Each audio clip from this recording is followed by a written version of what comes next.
Hello, everyone. Welcome to Tuesday. Yes, welcome to Tuesday. I hope you guys had a good weekend and a good start to your week. Yes. So today, as we promised, we have a sweater BOLO list for you guys. We're going to be doing quite a few different fall BOLOs in the next, couple months. We're probably going to do boots. We're probably going to do jeans. All the categories. We're planning on jackets. So whatever one you guys want to see next, be sure to let us know below, because we don't really, know which one's going to be next. We just know which ones we're going to do. Which ones do you want to see first? And so today we have 10 brands for you, as we always do. And tomorrow we actually have a bonus 8 extra brands for the people that are members of the Valentines. So we see each other. We see each other. We see each other. We good. We will see you guys tomorrow with 8 extra. So it's going to be kind of the same layout as this. We're just going to go through information about them, retail, resell, whatever. Just with 8 extra. But like I said, we have 10 brands for you guys today, and we're pretty excited to do these. We even put sweaters on ourselves. I did put a sweater on today. To mark the occasion. So I just got this sweater this last, month, or maybe last month, and this is an All Saints sweater that, it's so cute, if you can't tell, is right up my freaking alley. It was from the Real, and it was marked at under $80 with a coupon allowed. But it has the fun skull on the front, and then the back even says All Saints. Cute. I freaking love this sweater. So. I ordered this sweater a while ago, and I was nervous they weren't going to ship it to me. It's from the Real. It's a Cinderella mice sweater, and it's Versace, and everybody's going to freak out that I didn't spend that much money on it. It retails for over $1,000 because it's Versace. Duh. I got it for $140. I had credit. It was and there was another coupon. It was all real credit. So yeah. I love my little Cinderella mice. I like this one the best. Those are He's sweaters. the happiest. Neither of these brands are on the list, but no. But they are both. Hopefully BOLOs. Everybody knows that does this that Versace and All Saints are good brands to pick BOLOs, up. Yeah. So we're gonna jump into some slightly more obscure sweater brands to tell you guys about. I have 5, Ryan has 5, and as per usual, we're going to tell you about the brand, kind of history and what they design and whatever. TLDR. We're going to say where they're sold, so you know if Anthro carries them, or if they're just at high-end places, or if they're kind of a boutique thing. And then we're going to talk about the retail, the resale, and our experiences with the brands. So I'm going to kick it off as per usual, and I'm starting off with a brand that I freaking love. I have never found this brand before, but I want to so bad. And it's called Mira Mikati. And Mira Mikati is named after the founder. That is her name. She was born in Lebanon, but raised in Paris. The brand was founded in the early 2000s, but really it kind of boomed in 2015. I was surprised to find out that it was from way back in the 2000s. Yeah. I had never heard of it until recently. It must have been a Parisian thing. Probably. Yeah, it boomed in 2015, mainly in London. London town. I'm so sorry. She said about her brand that she wished to make something really fun, but also have it be very tailored. And that, I would say, is absolutely what Mira Mikati is. That's a good, I know you guys are seeing pictures, so you probably can agree that that's very much their vibe. They use a ton of very, very fun, bright colors, almost like Lily Pulitzer color palette, but more kidcore. Very kidcore. She's very kidcore. She absolutely is the kidcore people with very deep pockets. Yes. They use bright colors and lots of graphics and lots of prints. They put words. They put mountains, buildings, trees, all over your shirts and sweaters. And then they've done a number of collabs. They've done a collab with Darcel. They've done a collab with Cause, which is an artist. Oh. And recently, they've even done a collaboration with the Minions, which I give it a bury it. I give that a bury it. I don't need to see anybody spend over $5 on anything with them little yellow. I almost nightmares didn't want to include that, but I thought I should. And they also make men's now. That I do support. They are sold on Ukes, Mira Mikati's own website, Farfetch, Shopop, so they reach over to the more trendy, expensive stuff while also being at the more classic, expensive places.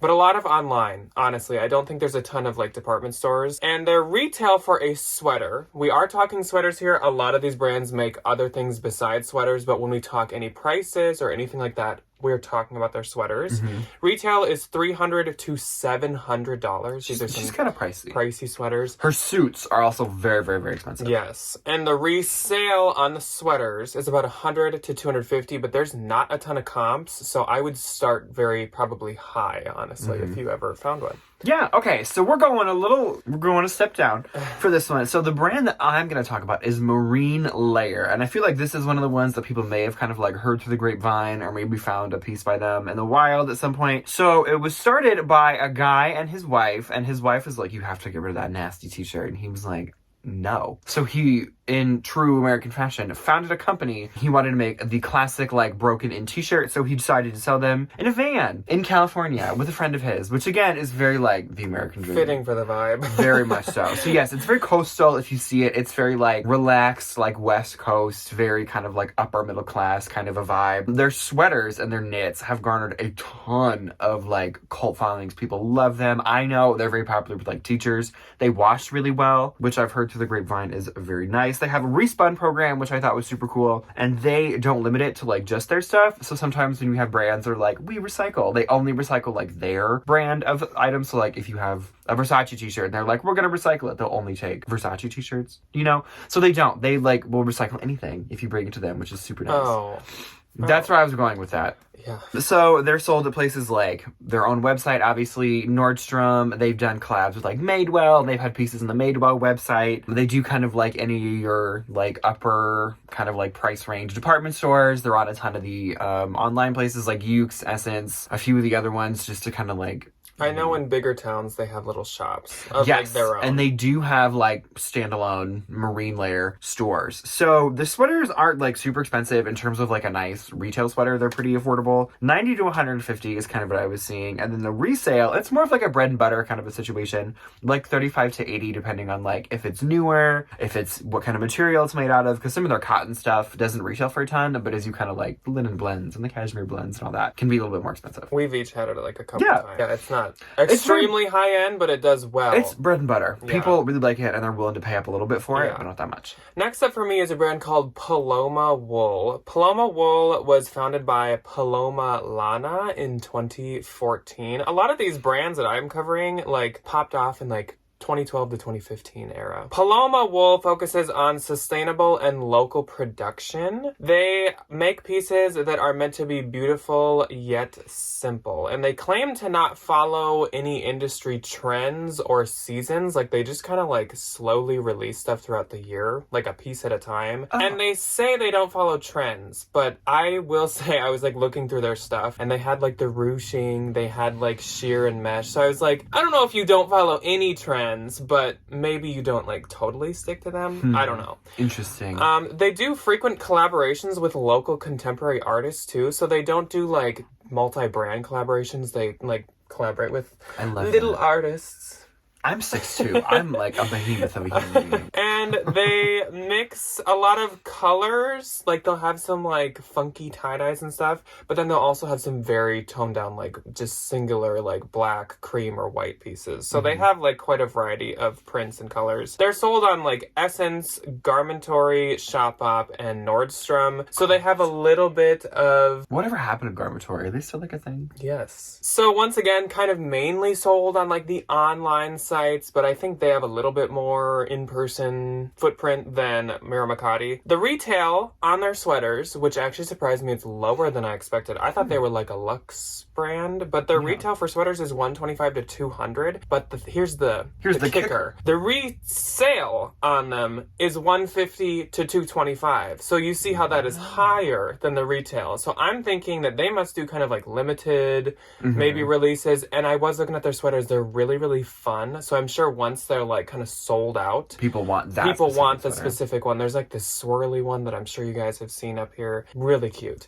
Neither of us have had this brand, but I did know about it and I know it's very expensive. Next up for me is one people may have heard of, or like, I think I've sold it a few times, so I may have brought it up here a couple of times. It's Nümph. Nümph.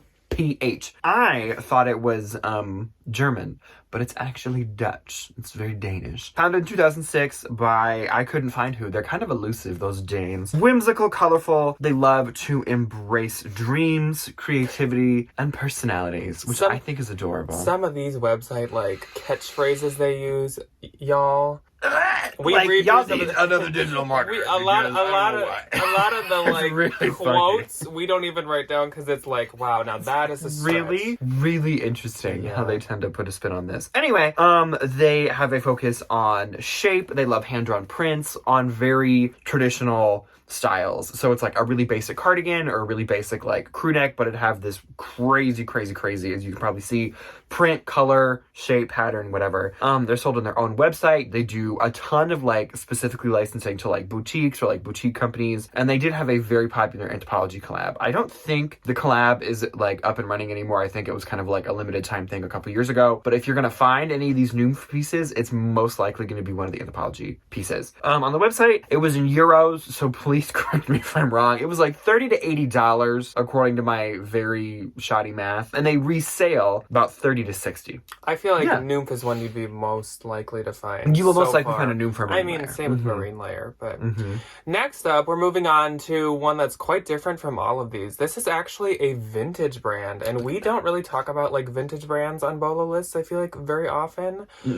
Which actually, I have a little list forming of like vintage BOLOs. So someday maybe we'll do that. Oh, that would be fun. This is a vintage brand, and it is Michael Simon. And some of you may have already heard of Michael Simon before, but it was started back in 1975. And Michael Simon himself was hand making each sweater separately by hand. That's very the 70s. Yes. Bunch of hippies, like, he was using like basement. yarn scraps, like leftovers, and then he was also using yarn from the 50s. So in the 70s, you were getting your like 50s yarn sweater, which is very interesting. Fun. He tried to bring like the irony of like the ugly Christmas sweater into like the forefront and make it like a serious thing. Like he was taking it seriously. It wasn't like, oh, look at this like tacky, because Christmas sweaters existed. You take the novelty away from it. But it was more like, let's bring it up and make it something that like people wear seriously. Yeah. And he considered it to be like art, not tackiness. It was actually worn in The Nanny in the 90s. So when Fran Drescher was wearing all the like cheap and chic Moschino, she also was wearing some Michael Simon. She probably wore like Bob Mackie.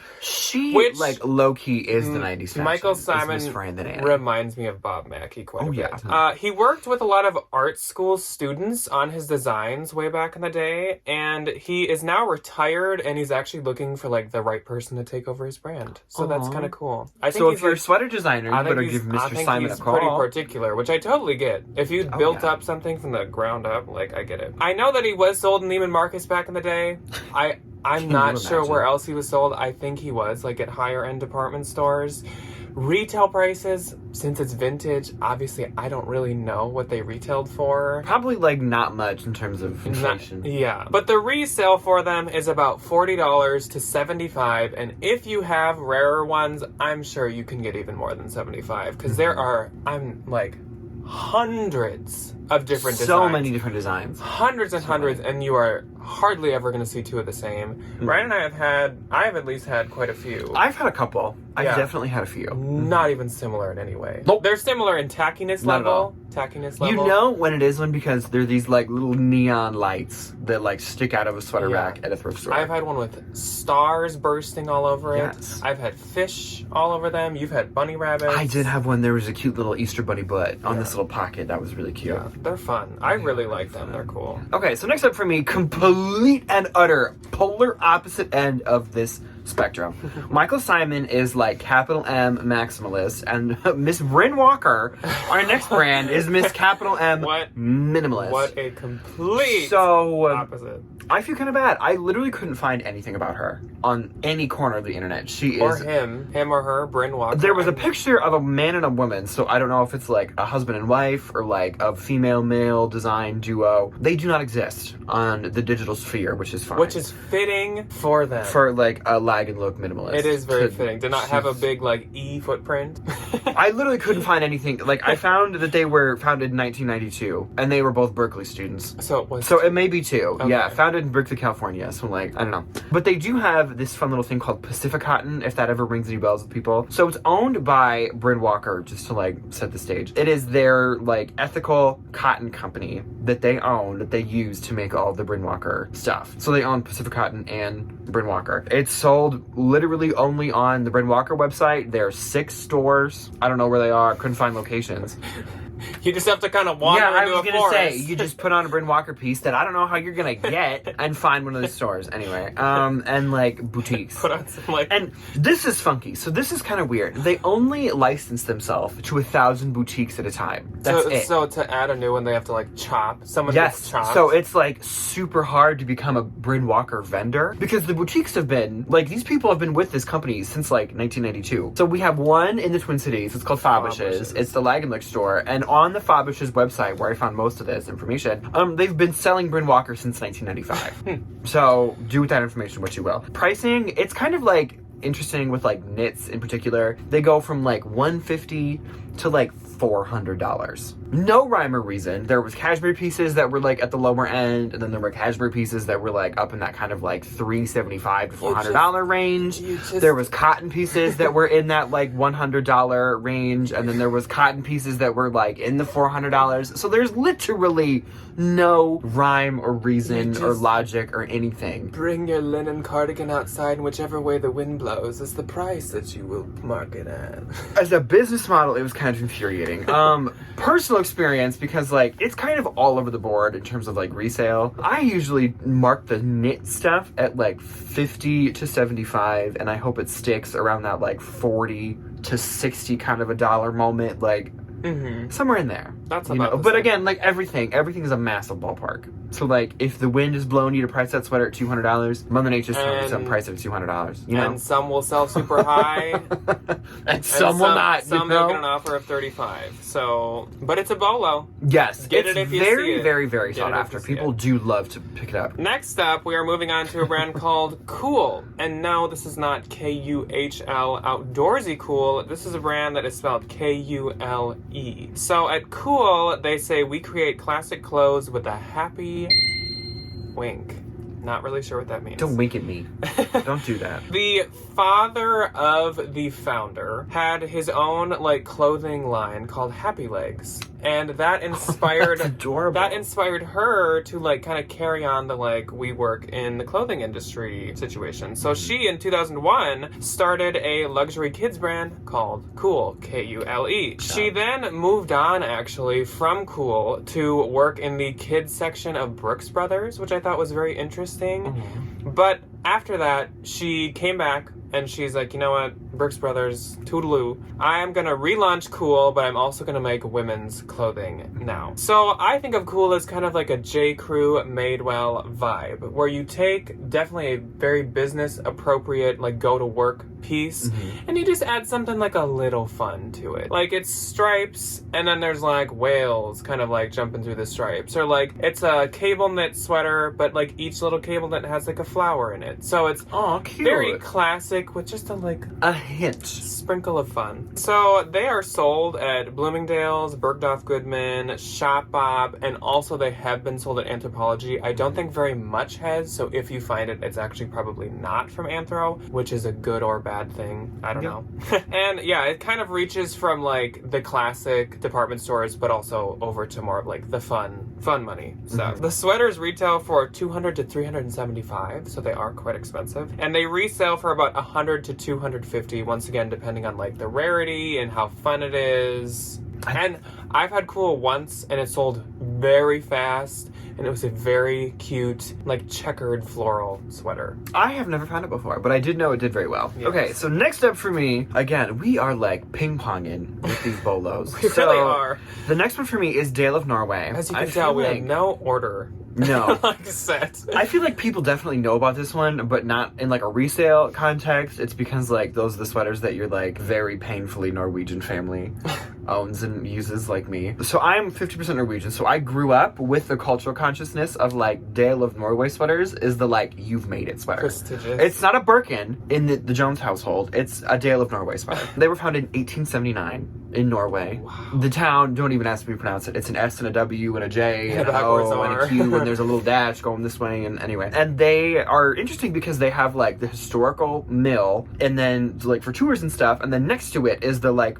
production facility. So they've literally just like haven't moved in over 100 years, which is super fun. So they're still made in Norway to this very day.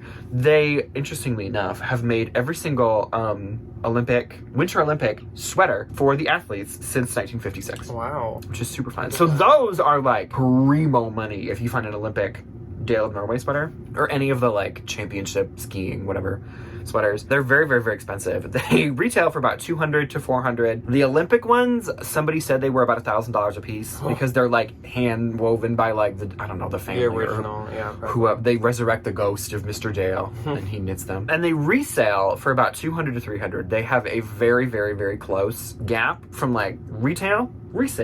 It's not very far. People love them. And they are only sold on the Dale of Norway website or proper vendors, which I do not know what that means. I couldn't find any kind Probably of like something in person. it has to do with like no, it's like Norwegian like cultural heritage stuff. So like you can't just like own some store and be like, hey, at Dale of Norway, let me sell some of your sweaters. They're like, no.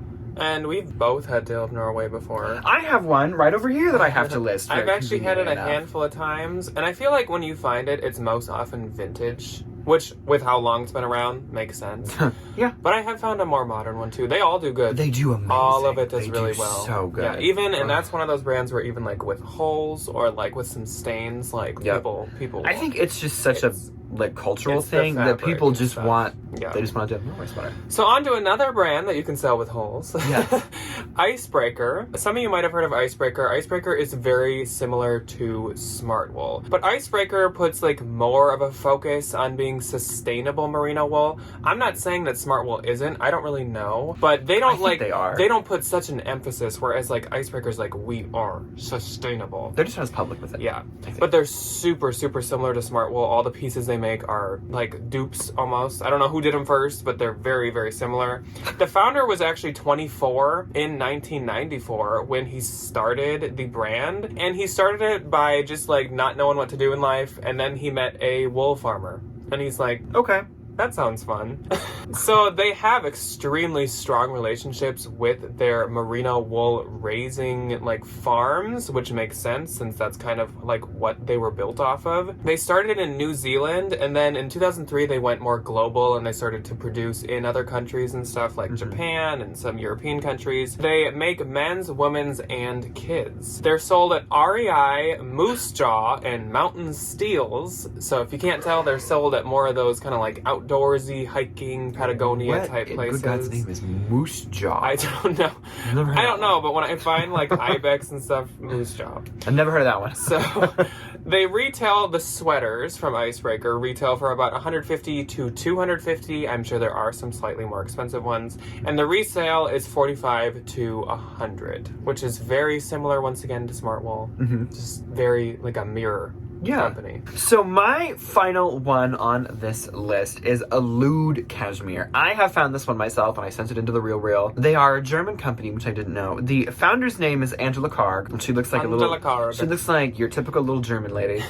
She was a lawyer, and she was like, these sweaters, I don't know how to do a German accent, these sweaters didn't fit her. So she's like, you know what, screw law school, I'm gonna make my own cashmere sweaters. She's regarded as the queen of cashmere and founded her brand officially in 1993, not 1933. She's not that old. They are sold on places like Net-a-Porter, a ton of the designer online places. It's very frequent of the designer like in-person department stores like Nordstrom, Saks Offits, like Neiman's, any of those kind of like higher end department stores. Obviously her own website. Her stuff is all over the board retail, so it's $350 to like $1,100 for some of the like really expensive pieces, and I couldn't differentiate between the $300 one and the $1,100 one. It's just a cashmere sweater. One's just more expensive. I don't know. I really don't know.